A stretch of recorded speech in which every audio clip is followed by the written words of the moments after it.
Sa gitna ng deliberasyon sa mungkahing taas sahod, muling bubuhayin sa Kamara ang 750 pesos na across-the-board wage hike. Ayon sa isang kongresista, hindi sapat ang kasalukuyang minimum wage sa Metro Manila para makamit ang nasa 1,200 pisong family living wage.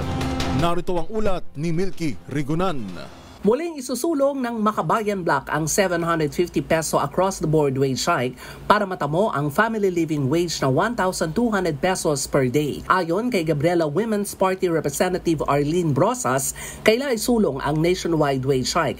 Kasunod ang muling pagtalakay ng Regional Tripartite Wages and Productivity Board sa National Capital Region sa mga petisyon ukol sa aumento sa sahod. Sabi ni Brosas, ang kasalukuyang 610 pesos na minimum wage sa Metro Manila ay hindi sapat para matugunan ang pangailangan ng isang pamilya sa harap ng patuloy na pagtaas ng presyo ng mga pangunahing bilihin. Git ni Brosas, kailangan ng agarang pagpapatupan ng 750 peso wage increase para matamo ang 1,200 peso family living wage. Binatikos din ni Brosas ang 24 pesos na aumento sa sahod na isinusulong ng employers groups dahil sampalaan niya ito sa mga manggagawa na nagtitiis sa kakarampot na sahod. Ang House Bill 7568 o 750 peso National Minimum Wage Act ay panukalang batas ni Brosas na layuning maisabatas ang nationwide wage increase sa lahat ng mga manggagawa. Para sa MBC TV Network News, ako si Milky Rigunan. Sama-sama tayo, Pilipino.